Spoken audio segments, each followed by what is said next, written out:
is brought to you by Head Start Basketball. Hello and welcome to the Hoop Heads Podcast. It's Mike Linsing here without my co-host Jason Sunkel this morning, but I am pleased to be joined by the head coach of the Toledo Rockets, Tod Kowalczyk. Tod, welcome to the Hoop Heads Pod. Glad to be here, Mike. Excited to have you on and be able to dive into some of the interesting things that you've been able to do in the game of basketball throughout your career. I want to go back in time to when you were a kid. Tell me a little bit about your first experiences with the game of basketball and what you remember when you were younger getting into the game for the first time. Well, I was very fortunate, very blessed to be raised by two wonderful parents, and my mother was a stay-at-home mom, but my dad was a high school basketball coach, for 30 plus years, and at the Pier High School on the south side of Green Bay, Wisconsin. And I knew at a very young age that I wanted to be a coach because of him. I saw his love of the game and how he impacted lives, and he loved to compete. So I as a child, I went to a lot of his practices, a lot of his games. I tagged along to coaching clinics. Clinics back then were very big. Went down to watch. I remember watching Al McGuire's practices at Marquette. Because of him, I wanted to be a coach. And to take it a step further, I really in high school decided I wanted to be a college coach. So when I was going through the recruiting process, I was a Division II recruit, a pretty good player, not a great player on a really good Division II team. And I went to Minnesota Duluth simply because, I tell this to recruits too, not that I didn't care about academics. I was a very good student. But for me, the education was I wanted to go play for a college coach that would help prepare me to be a college coach. And I guess ultimately helped me get into the profession. And that's kind of what happened. That's interesting. I played for a guy named Dale Race. I felt very confident that he would help prepare me to be a college coach. And I think if you know you want to be a college coach, that's really go play for somebody that will mentor you and help you grow and help you get into the profession. And the day I graduated, he told me to stick around for another year, and I did. I was an assistant coach for him. And then because of his relationship with Judd Heathcote, and I also got to know Tom Izzo well, worked their camps when I was in college, tried to pursue a GA spot at Michigan State. And it came down to two people, Tom Crean and myself, and I lost that battle. Simply, Tom Crean had a relationship at that point in time. He was more of an AAU coach and was a manager at Central Michigan, but he had a relationship with a young Chris Webber at the time. And the next time, Judd could help me, he did. He lost Jimmy Boylan. There's two Jim Boylans on that staff, and they spell their names differently. One's with an A, one's with an E. Jim Boylan Sr. played at Marquette, was on his staff with Izzo, and Jim Boylan Jr. Obviously is not related, but he just was the head coach of the Chicago Bulls and head coach of the University of Utah. Has been in the NBA a long time, but anyways, Jim Boylan, the older Jim Boylan, got the job at New Hampshire. And at a young age, Judd Heathcote called me up out of the blue and said, "Hey, would you be interested in going to New Hampshire?" I said, "I absolutely would." And, Jim Boylan called me up 5 minutes later, did not interview me, said, "Listen, Judd told me to hire you. I'm offering you a job. Can you be here in a week?" So I packed up a Ford Escort. Didn't have a whole lot of money in my pocket. Packed up a Ford Escort. Hey, had no idea where I was going to live. Had no idea what kind of money I was going to make. I never asked. So I got out there. Lucky enough, my father gave me a car. It was not a nice car. It was a four on the floor, little Ford Escort, barely moved. But I got out there and stayed with Jim Boylan's family for a couple nights, and he finally told me what I was making in coaching, and I made $5,000 a year. That was my salary as the third assistant at the time at the University of New Hampshire. And I lived so the first thing I did, I went and got the newspaper to find roommates needed, and had a couple bad experiences. Ended up. Some actually funny experiences. Probably not appropriate for the podcast. Probably not appropriate for this podcast. Understood. Ended up living in Portsmouth, New Hampshire, in this old house, 5-bedroom house with a young guy who just graduated from architect school, and then 3 females that just got a Narcotics Anonymous, and they were awesome, just really good people that obviously had some struggles in their background, but great roommates, great people. But it was $200 a month. It was all I could afford. I worked for a moving company, moving office furniture on every Sunday, just to have enough money to eat and make ends meet. And the best part is Jim Boylan gave me a lot of responsibility. That was when you could do live scouting. So I was out on the road live scouting quite a bit. Learned a great deal from him, and we were not very good. We were 3-25 and 5-23. That part of it was miserable. If you know the University of New Hampshire basketball tradition, there really isn't any. Bill Harrigan's done a great job, but it's a really hard job, and contemplated getting out of the profession. I was going to go back and finish an environmental engineering degree, and got a phone call to interview at St. Anselm's College after 2 years at New Hampshire, and worked for a guy named Keith Dixon. Maybe the greatest experience I've ever had in coaching, working for him. He's won over 600 games, ultra successful. He's still coaching. One of the best and probably the most consistent Division II program in college basketball. But I had an unbelievable experience. Steve Clifford was a guy that appreciated me on his staff. But Keith was awesome, and I worked there for 2 years. He had some really good teams. Still keep in contact with Keith and especially the players from that team. I was fortunate enough to recruit some really good guys that won a championship for Keith. And then I went down to New Hampshire. I was at Ryder for 4 years. Worked on the same staff as Don Harnum for a guy named Kevin Bannon.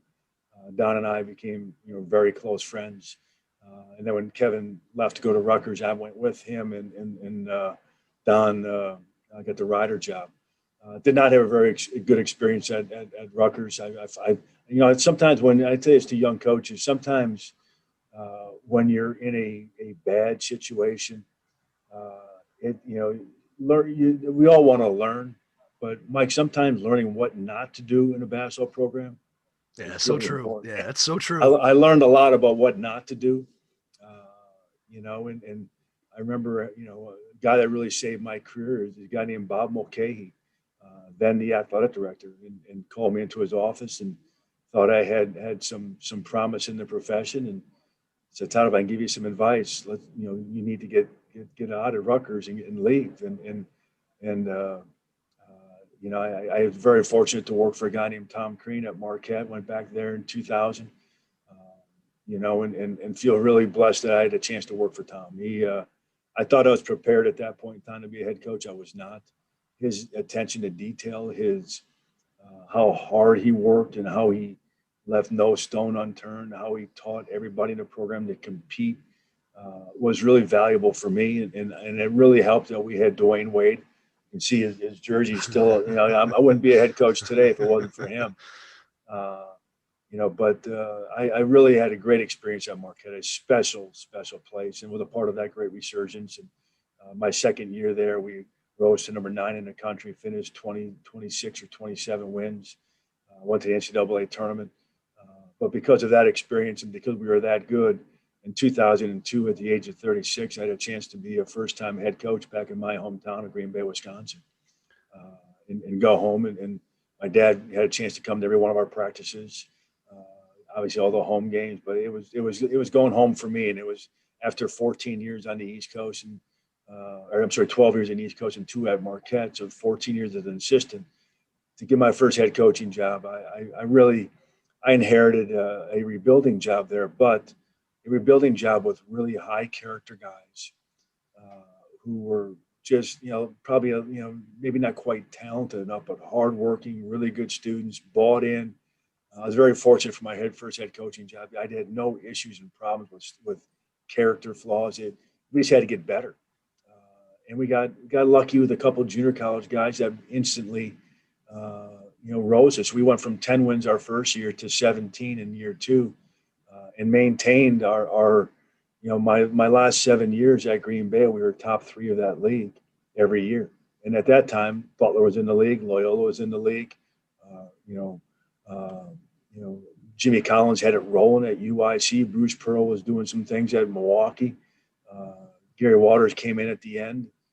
So did Brad Burnell at Wright State. It was a really good league, and for us to be top 3 of that league, and I remember Brad Burnell and I always talking about, hey, we're always playing for second at Wright State and Green Bay, because Butler more times than not, won the league, and at that point in time, whoever won the Horizon League regular season hosted a tournament and had a bye to the semifinals. So it was kind of an unfair advantage. Yeah, it's a huge advantage, obviously. Huge. But that was kind of my path. And then in 2010, had a chance to come to Toledo. Heard a lot about this program's tradition, heard a lot about the potential, the facilities, the city. And I tell people this, they think I'm crazy, but I never was in Toledo in my life. I never interviewed here. I never stopped through here recruiting. I never played here. I was never in Toledo until the day of the press conference. I interviewed at the Detroit airport, and it was a quick process, and was very thankful to get this job. But to be honest with you, Mike, I had no idea the problems that were here. And I'm so, my wife and I are both so thankful we didn't know, because there's no way we would have taken the job. No way. We're the most penalized team in college athletics our first 3 seasons. Things that we inherited, mostly, or just all, was APR related. But we actually had a postseason ban in our 3rd year. Only had allowed 8 scholarship players. But we had other issues and problems too. It was a bad culture, bad character, bad students. We had some issues. In our first year, we won 4 games. I tell recruits, I don't know how we won 4 games with that team, but we did. And then in year 2, we had one of the best turnarounds in the country. We won 19 games. Year 3, we won a West Division despite only 8 scholarship players and having a postseason ban. And then year 4, we won 27 games in a MAC championship and most wins in school history. And from there, we've really maintained a really good program. We've had a couple rebuilding situations, but overall, over the last 8 to 10 years, we've been one of the more, consistent mid-major programs in the country. All right, let's go backwards for a second to your decision initially. With your dad being a high school coach, what was it that made you decide that college coaching was the route that you wanted to go, as opposed to being a high school coach? Because I wanted to play in college, and I thought that just the college game was, maybe it was because, like I said, my dad took me to Al McGuire's practices and Marquette games. Maybe it was because of TV. They just started to show games on TV back then. Maybe it was that. But the one thing I can tell you is, if I wasn't the college coach, 100%, I'd be a high school basketball coach and be perfectly happy. I think at the college level, there's a lot of guys that are in the profession because they want to wear a nice suit on Saturday night. I like to hire guys that would be, they'd be perfectly happy being, a high school coach at the Pier High School or at Crean or Kimberly, whatever it may be.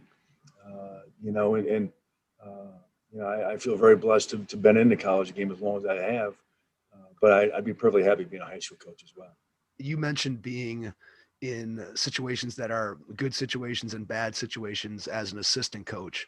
So when you think back to those times, or when you think about advice that you're giving to other coaches, what constitutes a good situation, bad situation? I know obviously there's clearly some things that can make it good and bad, but just when you think about as an assistant in your development in your career, what's something that makes a good situation for you as an assistant coach?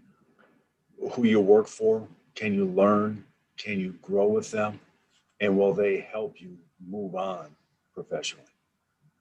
Keith Dixon helped me move on. Jim Boylan helped me move on. I've worked, other places, and the one thing about Tom Crean, I'll tell you, I've really tried to do this with my staff. He recruited the AD Ken Butoff at Green Bay for me like it was his top recruit. And I'll never forget that. He worked so hard to help me get better. And I'm really proud of the assistant coaches that I've had come through. Starting at Green Bay, one of my first hires was Gary Gresh, who's won 1 million games at St. Norbert College. Pat McKenzie's the head coach at St. Mary's in Minnesota, has done an unbelievable job. Brian Wardle was my assistant, got the job when I left. He's done a great job at Green Bay and now at Bradley. I've had some other guys that have done fantastic. Here at Toledo, I've had several guys move on and get a lot better jobs in Toledo. Ryan Peden, the top assistant at Ohio State. DeAndre Haynes now at Marquette was at left here to go to Michigan and was at Maryland. Jordan Minchie was left and to go was at Florida for many years, and now he's the head coach at Jacksonville. I've had some really good guys come through here, and I got a great staff now. And part of my job is to help them get better jobs so they can ultimately be a head coach at Division I level. How do you do that day to day with them? I mean, obviously when they're looking for jobs, you can serve as, a reference, and you can reach out to your contacts and that kind of thing. But just day to day, what are you doing to help develop your staff in terms of what responsibilities are you giving them? How are you sitting down, and is it done formally, informally? Just how do you go about making sure that they're getting what they need from you in order to develop as coaches? I think it is done formally and informally. I do have a whole written, how we divide up responsibilities for our staff. Sometimes it changes, sometimes it's not. If someone's really good in a particular area, but I also want to give them an opportunity to grow and learn about other things. I think one of the best ways to really learn the game and grow as an assistant is through scouting. Because you're not just, you're learning what other successful coaches do. I do believe in having a guy that is strictly on offense for that particular year, and other guys on defense. I've had coordinators, offensive coordinators, defense coordinators before it became a thing to do. I was doing that years ago, and I think it really was helpful. But I would categorize myself as very detailed oriented, very organized, and lay things out for my assistant coaches. And then because of that, they learn and grow in their spots. But when they master one area, we try to give them more responsibility. And if you watch us play, Mike, I'm not one of those head coaches that has to be the only person coaching or standing or talking. Referees get mad at me because my assistant coaches will stand quite a bit, and they'll constantly be yelling at them. And I keep telling the referees, hey, they're not talking to you. Right, they're talking to the kids. They're coaching. Yeah, they get paid a very good wage. Let them do their jobs. Now, if they stand and yell at the referee, whack them. Go ahead. But they're not doing that. And that's one of my pet peeves with officials. Let the coaches coach. They're not on the floor.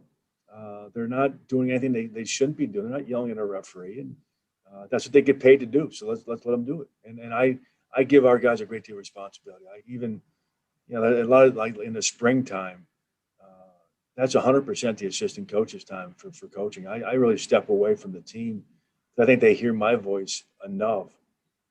I'll pop in and watch individuals and stuff like that, but I don't tell the assistants what to do. They are fantastic at their jobs, and that's also my time to help build a relationship with the players. So I'm not the one that is trying to motivate them or yell at them or get angry at them. I don't do any of that in the spring, to be honest with you. is that something, that delegation piece, is that something that you had a grasp on when you first got the job at Green Bay, or do you feel like that's something that you've gotten better at over the course of your head coaching career? Oh, I've gotten a lot better at it. I'd hate to. I'm not sure I would have enjoyed working for Tod Kowalczyk early on in the profession. Let's just put it that way. When you come up through the Tom Crean, Michigan State way, we were in the office at 8 o'clock until 10 o'clock at night, virtually every day, even in the off season. Weekends, you didn't leave. You were around. You grinded it. You worked harder than everybody did. We didn't really have cell phone use for the most part, so you made all your recruiting calls at night in the office.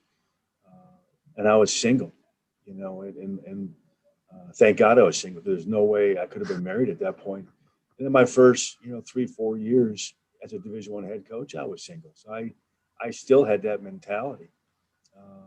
And I'm not sure that, Mike, it's real healthy at times. When you're a single head coach, let's be honest, most of the people in Green Bay, Wisconsin, or now in Toledo, they define you in this community of what kind of person you are. A lot of times, not everybody, but a lot of times by did you win or did you lose? Yep. And when you're a single head coach, you define yourself that way. And that's not a healthy way. I was very fortunate to be on a blind date in 2005 after my third year as a head coach. Met my wife, Julia, in March.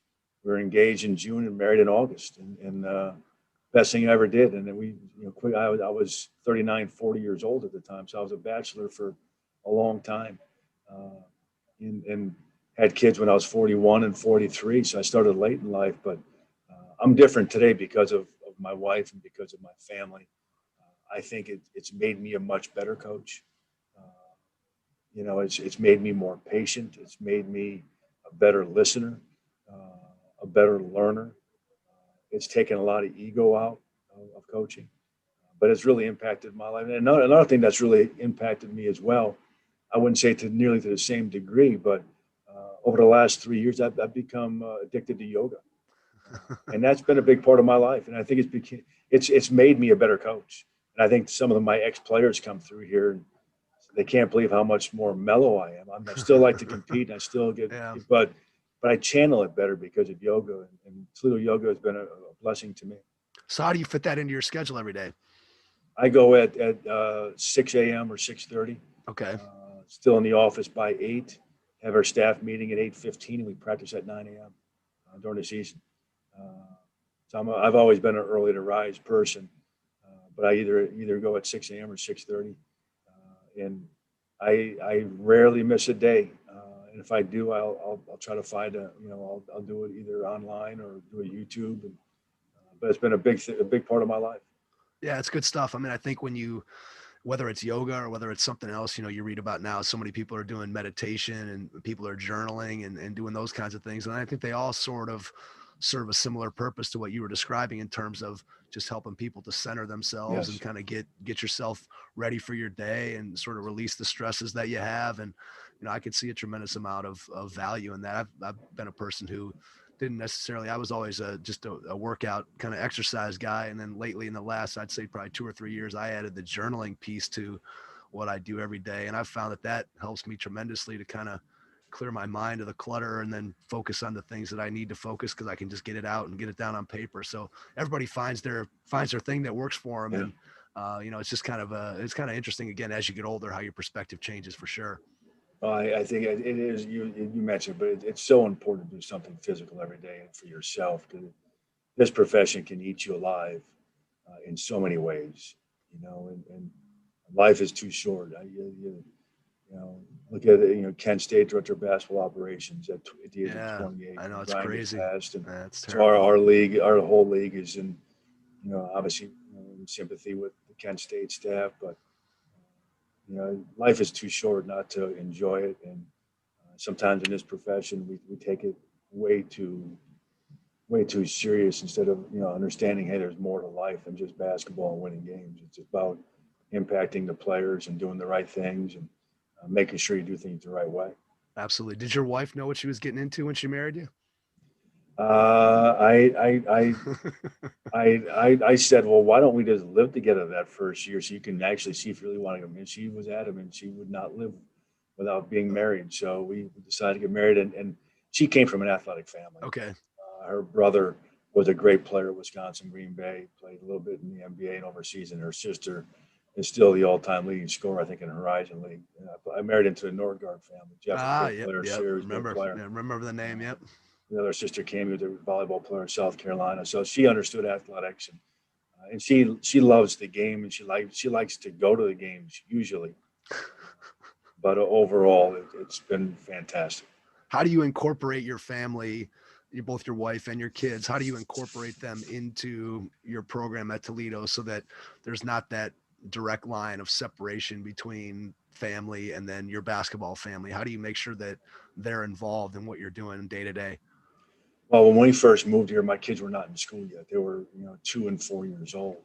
And I remember listening to Mike Krzyzewski speak one time, and he said his daughters and his wife went on all the road trips, and they did it for 2 reasons. Number one, he wanted his children to see why Daddy's always out recruiting and why he always works so hard. They wanted for them to feel a part of the program. And equally as important, he wanted to have his players see him as a father first. And then that really stuck with me. Even though when I heard that, I was single at the time, but I thought, you know what, that made so much sense, and what a cool statement. So when I first got here, my family went on every road trip, bus trips to Buffalo, to Northern Illinois, charter flights, to European flights or whatever it may be. They went in every game. Even when they would start at school age, we took them out of school until my son got to about the fourth grade. Then we decided not to do that anymore. But they went on every road trip, whether it be a 5-hour bus ride, 2 hour, but they stayed in the hotel, and it really was something that I would highly recommend to any head coach that has a young family, and our assistant coaches oftentimes bring their families as well. Maybe not to the same extent. I'm not sure most wives would agree with having their kids miss school, but my wife thought it was more important than going to school, and up into a certain grade level, and that's what we did. But I to this day, I think it really helped my family. What do your kids say about having memories of going on those trips? Do you get the chance to have those conversations with them? You know what? That's funny you say that, Mike. I had one of the coolest statements ever from my daughter recently. She was just talking to me that she wants to be a coach someday, and she's, in the sixth grade now. And I said, well, why would you want to do that? And she says, because she wants to have her children have the same experiences that she's had. That's cool. What a cool statement. Yeah, that's awesome. I mean, I think that when you think about your own kids, I know that. So I have three. I have a 17-year-old daughter, I have a 15-year-old son, and then I have an 11-year-old daughter. And as before you're a parent, you kind of have these ideas of what you think your kids may or may not be like, and the things that they may or may not enjoy doing. And of course, you realize that once you become a parent, that they kind of find their own way. And obviously, I'm sure your kids, just like mine, have gotten more exposure to basketball than they probably have to some other things. But you try to expose them to as much as you can. But it is always interesting to just kind of see when they experience things with you, and then they come back with a statement like what your daughter said. Hey, I really enjoyed that. I'd like my kids to have that same kind of experience. I know I always felt like I had such a positive experience with the game of basketball, both from a playing and a coaching standpoint. Part of you want your kids to follow in your footsteps, and you hope that they do that. So along those lines, what's your role as a sports dad? What kind of a sports parent are you? I'm much more hands off than my wife is. I'm that dad that I just went to my first real AAU tournament this past weekend. Okay. Went How'd that go? Oh, we got drilled. They're 0-4. They're probably in the wrong bracket. Yeah. My son's in the 8th grade and plays on the Under Armour circuit. Okay. You take C2K. Okay. Quincy Simpson's organization. Yep. We were in the Fishers, Indiana tournament. But I'm that dad that comes in with a T-shirt on and a baseball hat, and I don't go near anybody. I don't want to sit by. I can't stand the negativity of youth athletics. Yep. I don't like it at the college level. Obviously it's more of a part of our game, but the youth, whether it be the referees or the other players or the coaches, there's so much negativity, and I sit by myself. I don't say a word. If my son didn't play basketball, I'd be okay with that. Now, my wife would have a fit, but she pushes him a lot harder than I do. But I just want him to be a loving, child that finds a passion and works hard. That's wherever that path may be. But I'm not that dad with athletics at all. Yeah, I think I've definitely been a similar parent to you. Although I will admit there have been times throughout the course of my kids' sporting lives that I've wanted to maybe push a little harder, or maybe wanted to drag them along with me to this or to that.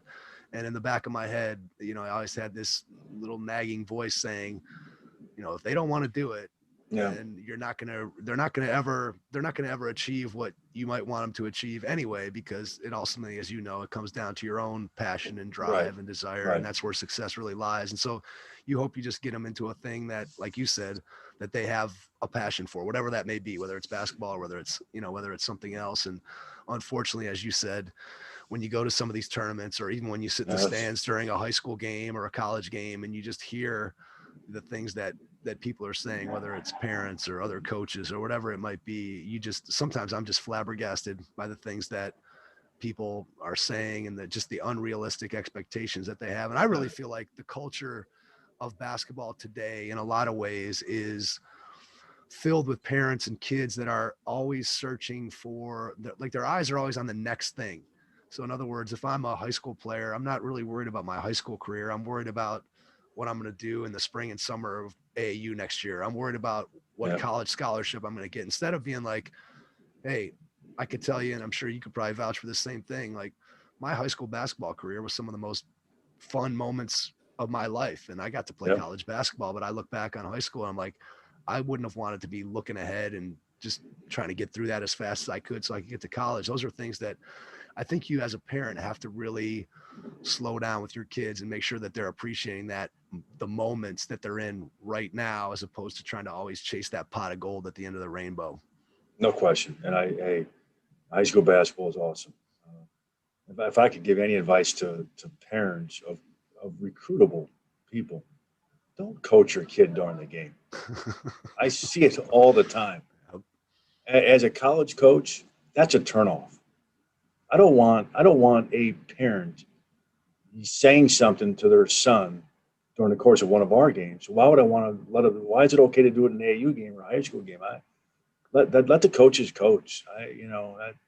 That's a huge turnoff. When I go watch a recruit and I see the mom or dad screaming at him to do something, now if they want to cheer for him and stuff, that's fine, but don't coach them during the game. If you want to say something to them after the game, fine, but not during the game.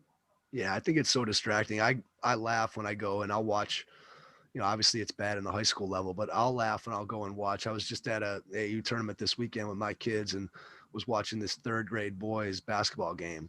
And, these little guys can barely dribble the ball and keep from falling down. And, and they're good players for their age, but there's like 6 or 7 dads that are just on the sideline at every second screaming, trap them, dribble, go here, pass. And, these kids can barely process what's going on themselves. And then now they're trying to listen to like 7 different voices who aren't even their coach, mind you. I mean, and then the coach is saying stuff. To me, it's just, it's crazy. It's one of the biggest, problems that we have, I think, in the youth basketball system today is just, if we could better educate parents, I think we'd have a lot better chance of developing better players for sure. Amen to that. All right. So when you start, when you're thinking about recruiting and you're looking at AAU games and you're looking at high school games and you're trying to evaluate a kid, how do you balance what you see in AAU versus what you see in high school? And are you looking for different things depending on the environment that you're seeing a recruit in? I'm a big proponent of both. I think there are some unbelievable high school coaches that I've had a chance to learn from and watch their programs and recruit their players. But there's a lot of really good AU programs that coach them the right way. And I think there's a fine line to have them both be a part of the process, and they both deserve credit. I hate to see when there's kind of a fight between the AU program and the high school coach, and instead of working together. But a lot of times they work so well together. High school programs, obviously, you're playing for your school. It should mean more because of that. You're playing for a state championship or a conference championship or AAU. You're basically playing for that weekend. And I remember Bob and I used to say the problem with AAU is they play so many games. Where in high school you only got 20 of them. Yep.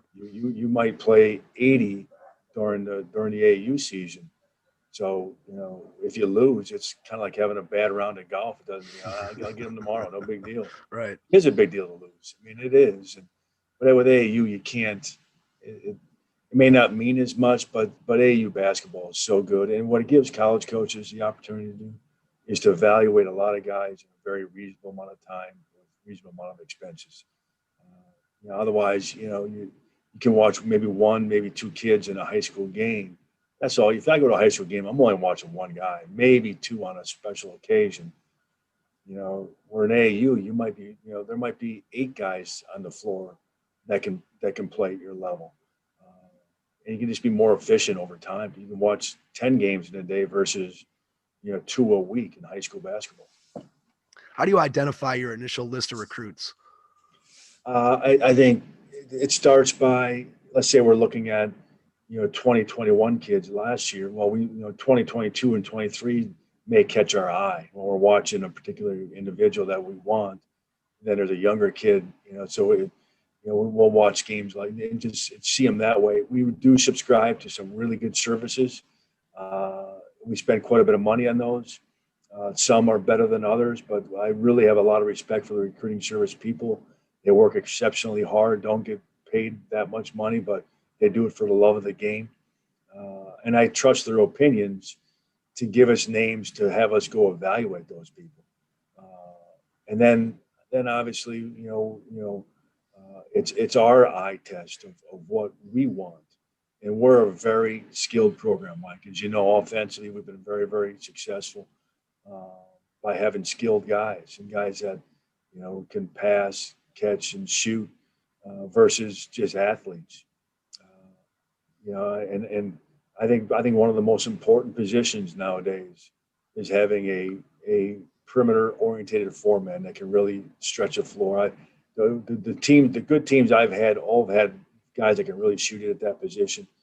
The teams that were maybe underachieved, those guys couldn't shoot it. And what it does, it kills your offensive spacing.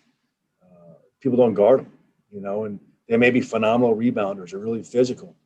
It doesn't. They clog things up offensively, and it's hard to score with guys like that. With a good team like this year, we had a very good team. MAC champions. We won the league outright by 2 games, and we led the country in 3-point field goals made. On the season, I think we're second in threes per game. So we like to recruit shooters. I think you also, at our level, you win with guard play. You have to have really good guards. And this year we had great guards. And I think if you look at the good teams throughout the country, look at Baylor. No offense to their post guys, they won because those 3 guards are phenomenal. Yeah, absolutely. That's how you win in the game of basketball. You have to have really good guards and enough of them. I say this sometimes to our fan base and to our media here. The rebuilding years that we've had or down years we've won 17 games in those 2 seasons, Mike. There's a lot of programs that would look at that as a good season. Right, exactly. Yep. Those are, to be honest, really bad years. I don't want to say awful, but some of our fans would say that's an awful year. We won 17 games. And, maybe they're right. But both of those years, we had the best post player in the league. And arguably 2 of the best post players ever to play at Toledo. We won 17 games. They're really good players. It just goes back to my point. You win with really good guards. Nathan Booth was a great college center. It's doing exceptionally well in Europe. We won 17 games his senior year. Same thing, 2 years ago with Luke Kanapke, a really good player playing professionally, 6'11", did a lot of great things here. Had a great career. His senior year, won 17 games. We didn't, and we didn't surround those 2 guys maybe with good enough guards during those 2 years. And I learned a lot about that. But you have to have quality guards to win. How has the game evolved since your first year as a head coach at Green Bay in terms of style of play? Like, I've had conversations with guys that I played with or coaches that have been around since back a long time ago, obviously when I played. But I'd always find it interesting that, one, I think in my entire college career at Kent, I might have ran 5 pick and rolls my entire career in 4 years. And the other thing is, I can honestly say the number of times that I drove to the basket, got defended by a help defender, and then kicked the ball backwards out for a 3, I could probably count that maybe on one hand. And those passes all would have maybe went to the corner. Certainly none of them went back out to the top or to the slot or to the wings. So just talk a little bit about, in your mind, how you've evolved as a coach along with the way that the game has evolved and changed over the course of your head coaching career. I think the game is at an all-time high. The game of basketball is in a great place and only getting better. I know I offend some of the old school coaches when I say this, but players are better today. They just are. I don't like getting into arguments of who's the greatest of all time and all that, because different generations, the players today, their bodies are better, their skill set is better, they're more committed year round to the game, and the other thing, Mike, that's better, coaching is better because of technology. We have more resources, we have more staffing. The game's at an all-time high. It just is, and I love the NBA, and things kind of start there and filter down. But you look at what the Miami Heat did last year, and what Quinn Snyder's doing with the Utah Jazz, how they play and how they move the ball and how skilled they are. And we've really adapted a lot of NBA things to our program. But this past year, especially, we switched a ton of ball screens. We swapped a lot in the post. You're right. Even before you played at Kent State, there was a great, Bob Nichols was a fantastic coach here at Toledo, but he had a great point guard named Jay Lehman. Jay was a phenomenal, with our radio now. And I had that conversation with him, Mike, of, hey, when you played for Bob Nichols, how many ball screens were set for you in 4 years? And the answer was 0. Now there might be, I guarantee you there's over 60 per game. There might be as much as 140 combined with both teams in one single basketball game. That's a big NBA thing, and it's filtered down. I think how people utilize skilled post players now is better. The unskilled people are finding it really hard to play at any level. And people want skilled basketball players that pass it, catch it, shoot it. And you look at what the NBA doing. There's not a whole lot of post players right now in that league. They're just locked in back to the basket guys. Yeah, back in our day, the 6'3", 210-pound football player was on every high school roster. I mean, every high school roster had that kid. And you look at today, those kids don't exist. You look at how skilled the 10th, 11th, 12th player is on a high school team compared to, again, the days when we played. I mean, it's like night and day in terms of the skill level. How do you, as a college coach, how do you help your kids develop their skill in playing the pick and roll, both offensively and defensively? What are you doing day to day, drill wise? How do you just go about trying to help your kids get better at making the reads on both sides of the floor? Well, it combination of all the things you said. A lot of drill work, a lot of repetition, a lot of reads. And here's another reason why coaching is so much better than it ever has been: synergy. I mean, if you said that word to my father, who's a retired, successful high school basketball coach, he would look at me like I got 10 heads. What's synergy? And they don't know what synergy is. Synergy it's been unbelievable. Our players can literally go and watch any NBA player they want in a matter of seconds. Chris Paul, one of the best finishers. So we'll just synergize Chris Paul and have Marion Jackson see all of his finishes at the basket with his right hand and his left hand. Or, Ray Allen, one of the best utilizers of screens or coming off of screens, or Steph Curry and Klay Thompson, those great shooters. How are they creating space off of screens, off the ball? We can synergize that, and literally within 10 seconds, have every one of Klay Thompson's made threes or Steph, threes. I think it's a combination of drill. It's a combination of putting them in reads. Obviously, repetition is the biggest part, but it's also film work and having them watch and observe some NBA players or really good college players. How much film work do you do with your kids during the season, let's say, to prep for a particular opponent? And then how much are you spending with them in the off season, sending them stuff that, hey, these are guys that you should look at, things that you can work on during the off season? Mike, probably not as much as you think. I'm a big believer in less is more sometimes during the season on how you practice. I think too many head coaches don't understand mental fatigue as well. So if we're playing Kent State, we'll 2 days before we'll bring them in and we'll show them a game of Kent State versus Akron, but only show them 10 to 12 minutes of the game. Like Tom Crean was a big fan of just breaking it down offense and defensive clips. I don't like to do that because I don't think you get the flow of the game. If you show just a game, you can fast forward or take out the commercials, whatever. Right. But they need to see how they transition from offense to defense and the flow and the pace and all of that stuff. So that's what we'll do when we initially talk about a team like Kent State. Go through, individual stuff. And then the day before, then we'll show them just a cut up of their plays and their personnel. Now the players may come in and watch a little bit more than that on personnel, but that's really it. I mean, I think too many coaches watch too much film with their team, and the players, if the player is going to be at the arena for 4 hours, which is what we're allowed to do, but you only practice for 2, but then they have to lift and watch film. They look at it as a 4-hour practice. They don't look at it as, well, I was only on the floor for an hour, Right. Yeah. hour and a half. Like coaches, well, yeah, we only went an hour and a half today. No, you didn't. They don't. There's still the mental part. They still had to lift. They still had to watch film. So they're there for 4 hours. So it was a 4-hour practice. And I just think that gets very taxing over time. But that goes back to our conversation when I was a single guy versus a married guy. I'm a little bit smarter.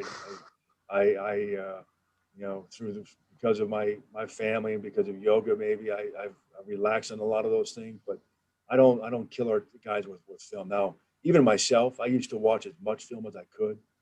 I try to worry more about us now than the opponent. And I tell myself I'll only watch 2 games. Usually I'll watch 3, but I never allow myself to watch 4 on an opponent. I just think it becomes wasted time where I can spend more time with my players, more time maybe on recruiting phone calls, or more time watching us. And I watch every one of our practices. I learn more about that than I do watching a 4th game on Akron or Kent. I mean, I think it becomes overkill at that point in time. Absolutely. When you're filming your practices, when do you sit down and watch those? Is that immediately as soon as practice is over, you guys sit down as a staff and watch practice? I break out in the preseason. I'll watch now I only watch the live parts of practice. I don't watch the dead time or the shooting time. So basically, if it's an hour and a half practice, I may watch 50 minutes of it or an hour of it. Yeah. And then one assistant coach will also watch it. I'll make clips in anywhere from 8 to 12 clips. We start the next day. The first thing we do is show clips of the previous practice. That's the preseason. And the assistant coach will make notes. They may bring their players in to watch a particular thing. So the assistant coaches are really only watching practice 1 every 3 or 1 every 4 days, where I watch every one. Now, once we start playing games, the assistants really don't watch practice anymore. I do. I continue to do that, all season long. Now, I won't watch the day before we play that practice because we don't do a whole lot live. But I get more out of watching us in practice than I do, again, watching the opposition in a game that maybe they don't. That's why I just go back to it's more worry about us more than the opposition. When you're pulling out clips, how do you balance showing the players things that they did well versus things that they need to improve on? I think you get more out of it if you show the good. So if I'm showing practice clips, if it's going to be 60-40, 70-30 in the positive direction. Unless we had a really bad practice, then on occasion that'll be that. But going back to your point on watching film with the team, I tell myself before the season, only twice will I allow myself or the staff to, if we have a bad game, if it's a game we just didn't play well for whatever reason, sometimes we'll just move on. But if we're angry about it, twice a year we could have an hour and a half film session where we actually watch the whole game as a together. But that's very rare that we do that as a team. You got to be judicious about which one that is, right? Yeah, you can't in this day and age, you can't treat players like that or talk to them that way, or you need to adapt and change with this generation and in this profession. And if you're not willing to adapt with technology or how to coach, you may not be coaching very long. Yeah, absolutely. How do you build the kind of relationships that you're looking to have with your players? What's some of the things that you do to connect with them on a deeper level? Obviously, as you continue to go on in your career, you get a little bit older, but your players stay in that same age range. So how do you have to adapt, as you said, to be able to continue to build the kind of relationships that you want to have and that you need to have to be successful? I think you spend time with them, and I try to do that quite a bit. I think if you ask one of my assistant coaches, especially the assistants that have been other places, we probably do that more than other places. I take them to lunch a lot. Sometimes it's one, sometimes it's 3, 4 guys, but I do quite a bit of that.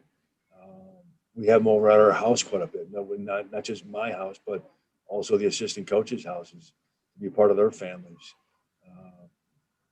Julie and I are very blessed to have a lake house about an hour away. The players know that they're always welcome to come up there, and some come up there 2, 3 times a summer just to go on the boat and go tubing or water skiing or whatever it may be. And we'll always have hamburgers for them or whatever it is, and feed them. We do that as a team at least once a summer. The whole team comes up there, but individually, at any given weekend, we could have 1 or 2 guys just pop in. I think stuff like that's really important to have that type of relationship and family atmosphere, and I think it goes a long way when you really truly care about them and their families as individuals and as students and as men versus a basketball player. It just goes further, and that might be the greatest part of the job, is watching these guys, grow up and mature, and we get them as young men, but they leave as men, and that's one of my pet peeves. I don't like when college coaches refer to them as kids. I think maybe you see that in the football more than basketball, or we got great kids. They're Right. not kids. Yeah. They're not kids. They're men. And we need to treat them like that and hold them accountable like that as well. How do you build relationships between the players? In other words, how do you try to get your team to bond? Because obviously year in, year out, you got a group that graduates, you got a new group coming in, you got to figure out how to make them fit together and work together and hopefully like each other. So how do you do that on a regular basis? I think through individual workouts where they're working together, and the older guys hopefully bring the younger guys into the gym. We've hired the Navy SEALs to come in and train us for a week. We've done all the other cliche things, going bowling and paintballing and just trying to spend time. And Mike, to be honest with you, I'm not sure that matters. I'm not sure it does. You look at this COVID year, we had a really close team. Our guys spent very little time, next to nothing, with each other outside of the locker room in practice. And I thought we had a really close team. You can't force that. You can't force a 23-year-old man to want to hang out with an 18-year-old guy that can't go to a college party or go into the local bar, whatever it may be. I think it's more, I don't think you can force that. And I think maybe a little of that is overrated. But the locker room, the practice sessions is underrated, if that makes any sense. No, it does. I think it seems like, and I guess I can kind of talk about this from my perspective. I think a lot of times it's organic, and you just, you get guys in the locker room and you foster an environment that gets them to interact and gets them to buy into what you're doing as a team. And then I think that oftentimes can promote that type of camaraderie that you're hoping to develop. And I think you are right that just because we go to a bowling alley doesn't necessarily mean that, okay, now we're all going to be friends. But I think it's just something that the coaching staff can help to facilitate by the way they interact and the type of relationships they build with the players. And then the players see that. And I think it just started, like I said, I think it happens organically almost as much as it happens, as you said, through it being forced. Well, I think two thoughts come with there. Number one, it's the assistant coaches, and I firmly believe this. I got an unbelievable coaching staff right now, and I've had some really good ones in the past. This coaching staff I have right now is so close, and their chemistry is so good, and it's really, number one, they're really good guys, and they really like each other with a lot of common interests, and their families are close. But I think when your top assistant has zero ego, it filters down. Jeff Massey been with me for 7, 8 years. Phenomenal coach. As good of a human being, as good of a mentor as I've ever been around with men. He's got zero ego, and that goes through the rest of them. So that naturally goes down to the players. And the second thing about the players, if you recruit high character men from good families, that locker room's a lot better versus recruiting a really talented guy that may have some issues or problems, or the family may have some issues or problems. That comes into your locker room, and that can negatively impact the locker room. And I've done it. We've all done it. I'd like to think I've learned some valuable lessons. I've had some really good success with transfers, and I've had others that maybe have had good numbers, but were not a success in my eyes. And it comes down to are they leaving because they're going to a place, or are they trying to get away from a place? You know what I mean? Yep. Are they chasing something, or are they running from something? And the good transfers we've had are just they wanted to chase dreams here versus a bad relationship or bad deal that they had. You mentioned earlier about your assistants and them kind of taking over the summer workouts, and it's another thing that is changed in Division I basketball over the years in terms of your access to players and the ability to have those off-season workouts and all those things. And you talked about how you kind of take that step back because all during the year they're hearing your voice. And just what's your opinion, what's your feeling on the summer and just how you guys approach it and what you're trying to get out of it when you're in the summer months? Well, spring for us is nothing but getting each player better at their skill level. We are doing very little, if next to nothing, defensively, and working on just their offensive skills. This summer we do a lot of team stuff, and we'll put in our defense, we'll put in our transition offense. We'll scrimmage quite a bit in the summer, get up and down, and it gives us as coaches an opportunity to evaluate our new guys. You can see the guys that are as good or better than you thought, or maybe equally as important. If you made a recruiting mistake, it comes to light pretty quickly in the summer, and that impacts that July recruiting period. And now maybe, hey, we thought this guy was going to be a guy that that may not be the smart. We need to go recruit that position again the following year. But in the summer, we do quite a bit of team stuff. We put things in a lot quicker than most programs.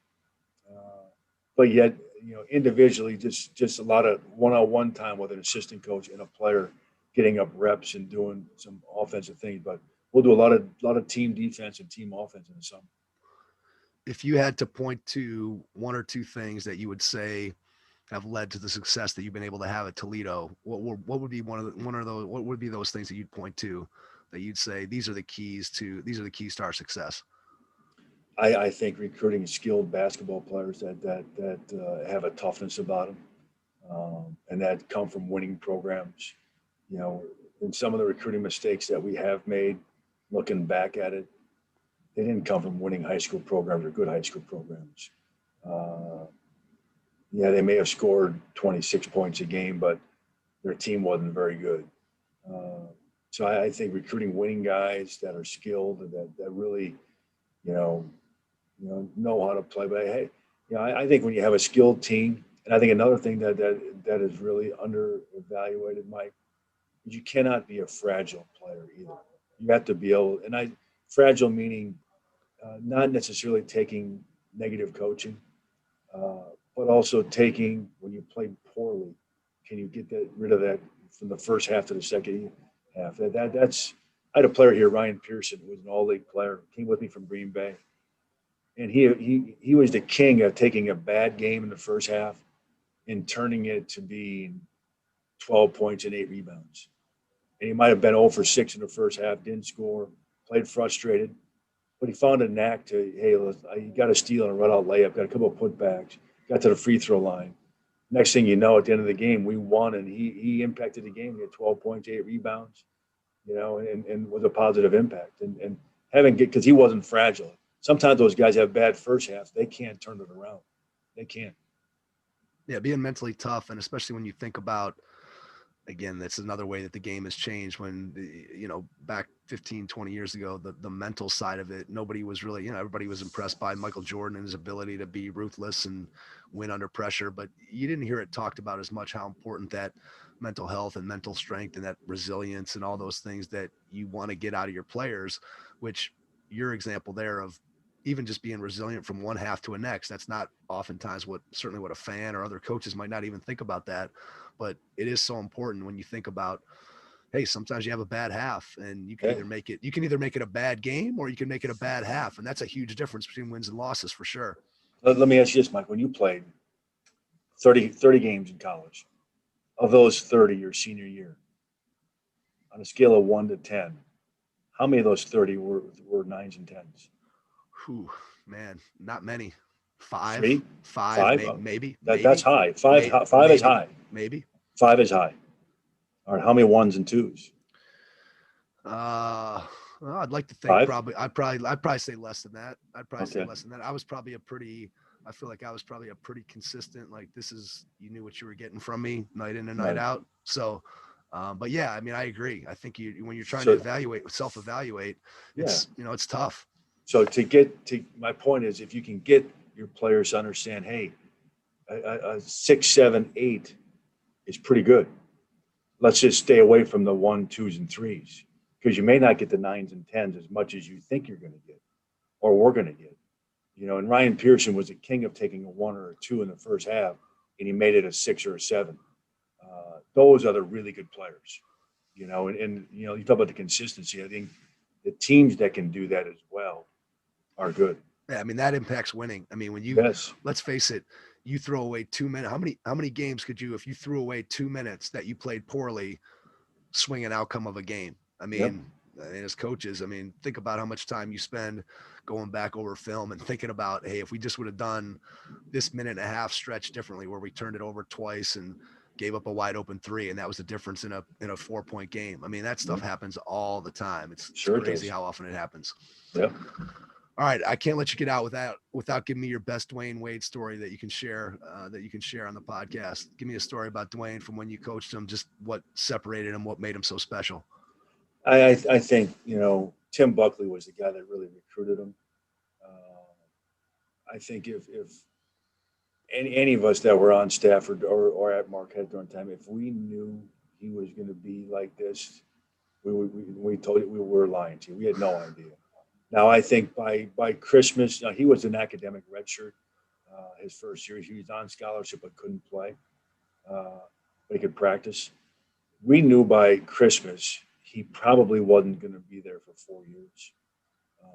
But to say that he's arguably one of the best 2 guards in the history of the game, that never came up in conversation. We knew he was a pro at some level. And I remember when I first got the job at Green Bay, I was there for Dwayne's freshman year and sophomore year, but his first year playing was his sophomore year. And one of the Green Bay donors who was a Marquette alum asked me, hey, how good's that Wade kid? And I said, well, he could be eventually a Ray Allen type player, and that good. He's a lot better than Ray Allen. I mean, a lot better. And that's Ray Allen was a great player. Dwayne Wade was special, and what made him special was he's so competitive. He wasn't a good workout guy. He wasn't a good practice guy until you made it competitive. For example, if I bring him in there to shoot, he wouldn't be very good. But if I said, hey, listen, we got to make 10 out of 15 or we're going to run, he was good. But if he was going to get in there to shoot, that wasn't him. If you wanted to do closeout drills or stuff like that, it probably wasn't going to be great. But as soon as you played live one-on-one or had a score on it, he was that good. Unbelievably competitive. And a great guy that just really impacted Marquette basketball and he was the resurgence of Marquette basketball without question. Other guys and other really good teammates were a part of it, but he was the resurgence. Then you had guys like Steve Novak and Terry Sanders and Travis Diener and Scott Merritt, Rob Jackson and Cordell Henry, that Illuminamica, some really good players that came through there. But You know, he was the catalyst of it all. Yeah, no question about that. And obviously went on to have just an unbelievable NBA career. And as you said, goes down as, I don't know where you want to put him, but he's certainly in the top 5 all time as a shooting guard. And we could have that argument for we could have that argument for days about where he slots. All right, last question, 2-parter. When you look forward in the next year or two, what's the biggest challenge that you see on the horizon? And then number 2, when you get up every morning and you drive into work as the head coach at Toledo, what is your biggest joy from what you currently do? So your biggest challenge and your biggest joy. I think the biggest challenge is, you know, just trying to navigate the changes with the name, image, and likeness, and the transfer portal and stuff like that. So that's always going to be a challenge. But I think if you coach guys the right way and they get better, ultimately you're not going to lose the ones that you don't want to lose. And the greatest joy, I love coming to the office this time of year. I love doing playbook stuff. A lot of head coaches delegate that. I love planning and preparing for our summer workouts or fall workouts, and looking at how good I think we can become. Last year we were MAC champs, had a heck of a year. I think we got a chance and an opportunity to be better next year. Although we lost 2 really good players and 2 guys that made big shots for us, so we gotta find some guys that can lead us in the right direction, and they're in our program. We just got to get them to do it. Good answers. You can spoken like a true coach for sure. And I cannot thank you enough for taking the time out of your schedule today, Todd, to join us. Before we get out, I want to give you an opportunity to just share how people can connect with you and your program, whether that be social media, whether that's just the athletics website, whatever you want to share, and then I'll jump back in and wrap things up.